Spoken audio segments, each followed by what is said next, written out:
There is a small monkey playing cymbals in my head. Hercules. I nearly teabagged myself. Ralf looked at himself in the mirror and went, oh, she's fit. I went, Ralf, it's you.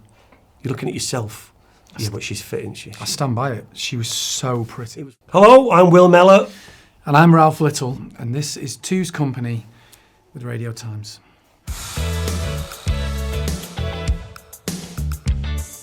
The first time me and Ralph met actually was at a house party when I was in Hollyoaks, and he came visiting. A Hollyoaks house party. Yeah. Back in the days when there was a boys' house and a girls' house. Yeah. It was fancy dress, and I was dressed as Bram Stoker's Dracula, and he was Batman. We ended up dancing to the Men in Black song because they had that routine that they did. There was this weird little moment where Men in Black came on. So it would have been about 2008? 1998, something like that. Yeah. Men in Black came on, and then that bit where he's like, everybody just bounce with me like this. Sort of people had been dancing, but then like people sort of fall off.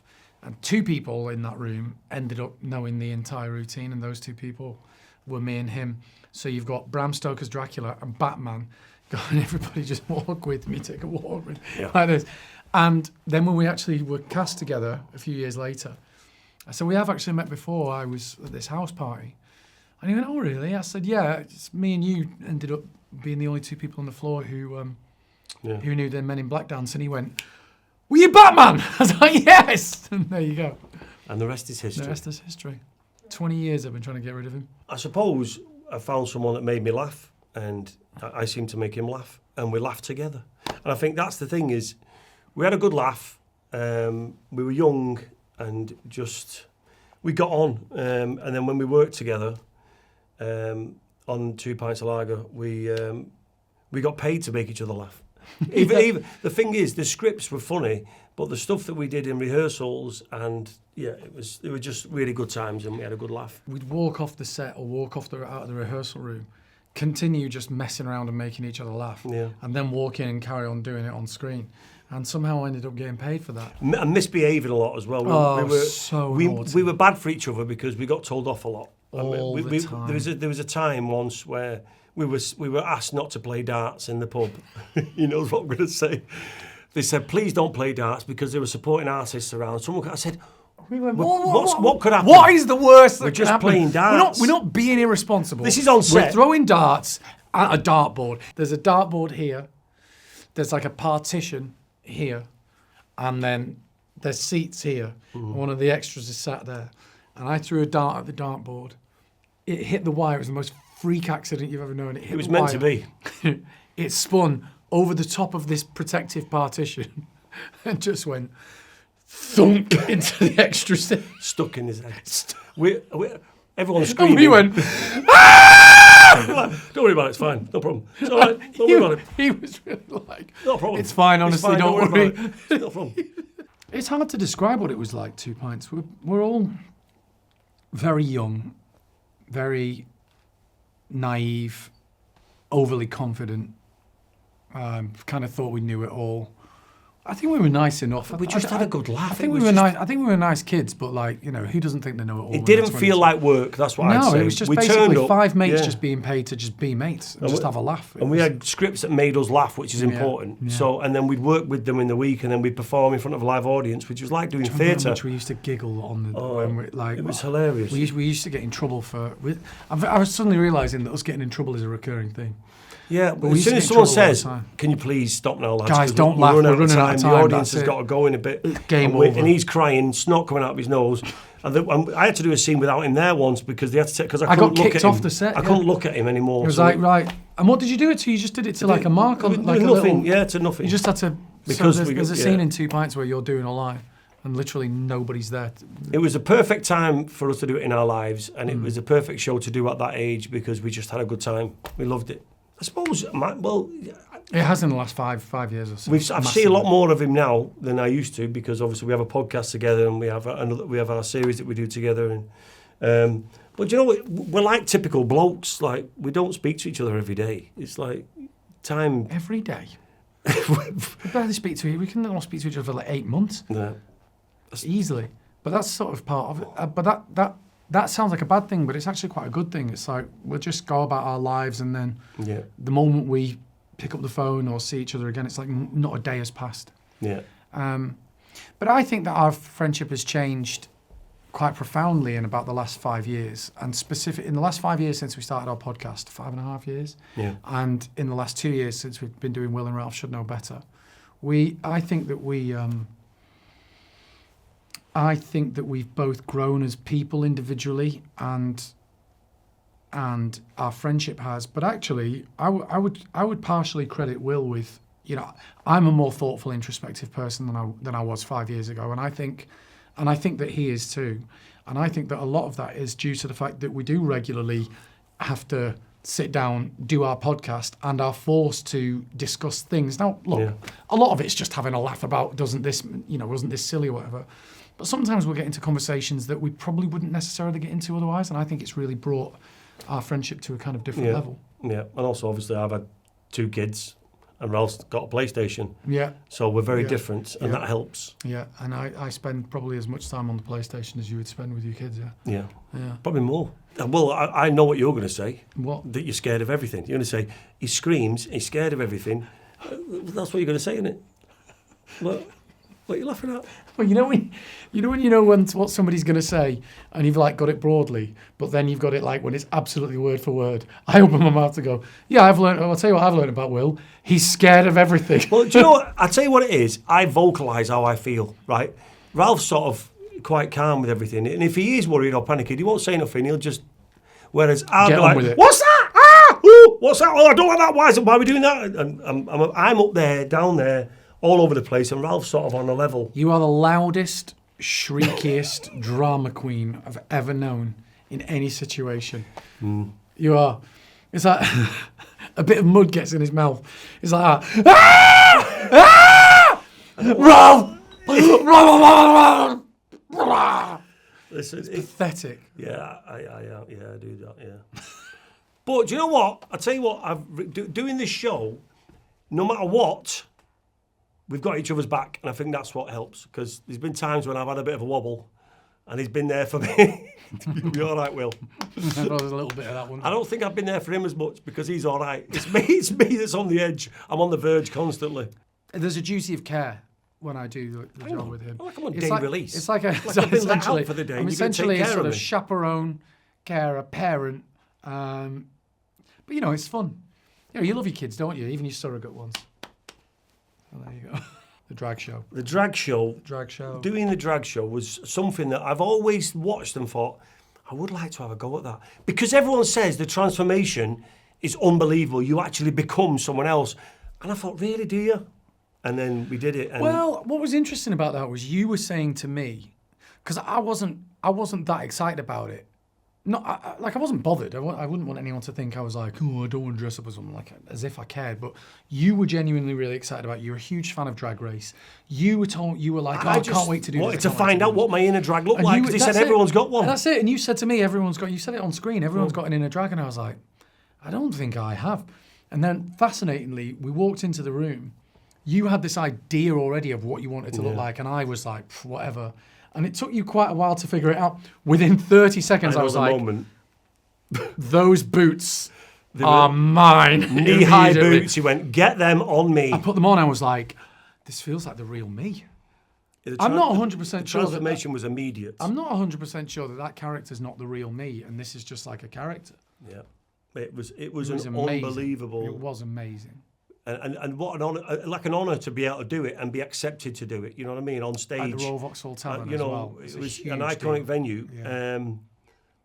Amazing adrenaline rush. Yeah. But honestly, I left and became somebody else. And that's the God's truth. And he said the same. It was like, I walked differently, I talked differently, and it wasn't like me putting it on. It just sort of, you looked at yourself in the mirror and it wasn't me anymore. I was looking at somebody else. It was unbelievable. I was left, like, for real, for about probably 2 days after, I was left in, like, a sort of slightly funny place, like, just a bit like... You're never going to see Tiffany again. Tiffany Blue. Is that what bothered you? I'll tell you this. Ralph looked at himself in the mirror and went, oh, she's fit. I went, Ralph, it's you. You're looking at yourself. Yeah, but she's fit, isn't she? I stand by it. She was so pretty. He was flirting with all the crew. She was so... They were all avoiding him, they were all hiding from him. No, they weren't. You've remembered it differently. They couldn't wait to get around me. They couldn't do it. They couldn't do enough for me. They kept on coming up to me going, "Can we get you a drink?" And I'm like, "Just a Smirnoff Ice, please." And they're like, "Okay." I was like, "Why? We've known these lads for 2 years." I've got a photo of you with a bottle of beer and a straw in it like that. It's not beer. It's a Smirnoff Ice. Oh, right, well, what Tiffany it is... doesn't drink beer. It just looks weird. It looks strange. Terrifying. Terrifying's not the word, I'd say. There was challenges that we did that sound not bad. And they were the worst ones, like bricklaying, we hated. And we had to do a bike ride up a hill on a tandem bike. Ralf had a complete meltdown. I hate this. I was like, "I'm not doing it." What's the point? We're just cycling up a hill. I was furious. And decided to crash with me on the back. Because he forgot I was on the back and thought I could just hop up a curb. And then realised, oh no, there's Will flying through the air. Because I was on the back and couldn't do anything. He went flying and hurt himself. And I went flying as well, but I wasn't hurt at all. But because I didn't know how hurt he was, I thought I'd better... You know, like when a footballer sort of had to feign an injury when they think they might get a yellow card. Magic sponge. sponge. I was like that on the floor going, ooh, it looks bad. Yeah, I'm injured as well. Yeah. And then I realised he only had a few like grazes, so I could admit that I wasn't hurt at all. Skin graft is more or less what I've needed since that, off my knee. I'll tell you one thing though, the scariest probably was doing stand-up, pre-stand-up. My heart rate and the way I felt just before I went on stage was terrifying. Scariest thing I've ever done. But the best thing and the best feeling when I came off stage. What a unbelievable. Not even when you came off stage. I don't know about you. I'm pretty sure I know that. Yeah. Right up until when you know the you've moment, got it. The entire day, 2 days before, and they went, "Please welcome Ralf Little." From the moment I heard my name and I opened the curtain and walked out, I was like, this is incredible. But every moment up until then, I was like, this is the scariest thing I've ever done in my entire life. Yeah, it's the fear of what if nobody laughs? But we did that. Don't like what we do. Will did actually. He'll basically, bearing in mind he's scared of everything, he'll still have a go at everything. Apart from one thing, I've never seen him bottle out of anything until this year. What? The trapeze. Me doing trapeze. Does that sound normal to you? Do you know what they said? Right, what are you going to do? You're going to swing up there, right? Right? When you're swinging, then you're going to lift your legs up and put them over the bar, right, while you're swinging, and then swing from your knees. No, it's not going to happen. I did it. I know. And I was quite shocked. Because as soon as I started swinging, I went, well, that's not going to happen. I couldn't even do it on the floor. They've got the bar, and they're saying, right, put your legs through. I don't bend. I'm not meant to do it. I'm not an acrobat. He was trying to put his feet on the I nearly floor. teabagged myself. Can you say that? Oh, sorry. He was just like a turtle. I was like an upturned turtle. You ever see an old person trying to get out of a beanbag? That was what I looked like. It was horrendous. I think this show, Will and Ralf Should Know Better, isn't just about the challenges. It isn't just about us doing these things and putting ourselves out of our comfort zone and all that. The journey to the challenge is as important because that's where the conversation happens. That's when we find out about each other. I realised doing this series, I knew nothing about him. And then doing this show, I've learned a lot more about him, which makes a lot more sense to the way he sees things, how he is, how he behaves in certain situations. And I think he's done the same with me. And I think, in general, men talking is a good thing. Yeah. You know what I mean? We learned a lot about each other on this, and have the act of doing it together has given us freedom and facilitated the chance to learn a lot about ourselves too. And we're very I think lucky like to get to do these the things. communication, like he says, like the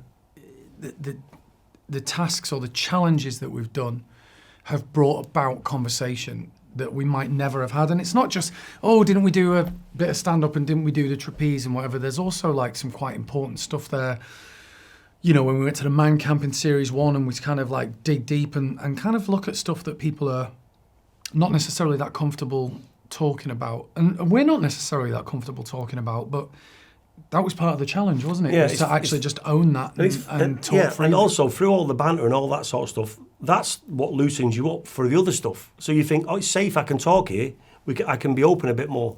And I know Ralf struggles with that, and I think he's got more open doing this show than he ever has done with me. And that's a good thing, you know what I mean? It's good for us both. Because we don't spend too much time together. Yeah, I think the key to a good friendship is because we don't see each have other time unless we're apart. working. The thing is, That sounds like we just. it's That true, sounds like a though. trite joke, but there is some truth to it. You know, you can't live in each other's pockets, you know what I mean? And at the same time, when we do come together, we've got something to talk about. And do you know what there's a thing that you can do when you've got a good friendship, is you can pick up where you left off. Doesn't matter how much time has passed. Like not a day's gone by. And it's not difficult, you know what I mean? It should never be hard, it should be easy. I know him, he knows me inside out, and that makes it easy for our friendship. Yeah, better than ever. I think for me, definitely, to do a one-off episode of 2 Pints or one more series or a special, just to say thank you for the support that the people gave the show, because without them we wouldn't have gone for 10 years. But also, the amount of people that still stop us in the street and say, I watched that series with my dad, we bonded together over it all. I used to come in, put that on, and I used to forget about my problems for a bit, or I grew up with that show. It means a lot to people, and nostalgia is a big thing. And if we could bring it back for one final farewell, it's more than that. I would do it. It's more than that. There's all the people it meant something to. There's all the people who watched it for nostalgia. I think new generations are finding it. If you think about us at Comic-Con, you think about how many kids come up to us and go, I love you, and my parents have introduced me to your show. So still being repeated, new generations so are finding it. It's still being repeated. And we did a photo shoot for a broadsheet yesterday. And what I've noticed as well is that a lot of the broadsheets that when it came out, I get it because it wasn't a fashionable show when it came out because comedy fashions were in a different place at the time. But a lot of sort of the sentiment of when it came out that was like, well, this isn't very cool and sexy anymore. It's now become looked back on very, very fondly from a critical point of view, and people talk about it like it was a classic. Which sort of wasn't necessarily the case at the time. No, so not only is there a lot of nostalgia, not only are there a lot of people who supported it at the time, there's a whole load of new generations now discovering it, and it's sort of been viewed with hindsight as something to sort of beloved, really. So all of that said, I mean, it'd be a great. We have got a first draft of a script that Susan Nixon's written called 2 Pints Last Orders. We pitched it to the BBC and they didn't want it. So it's just one of them things. The only way we'd be able to do it now is... Grass up the BBC. Well, it's true. I'll say as it is. But the only way we could be able to do it is if the BBC said they didn't want to make it, and then we could take the show and do it as a stream or something like that. But the answer to your question is, would we make 2 Pints special? We would. We can't speak for the girls because we haven't asked them, but we'd be up for doing it. I'd play Gaz again. You'd play Johnny, wouldn't you? Back from the dead. You've been playing Gaz for the last 20 odd years. You've never stopped. He lives in me.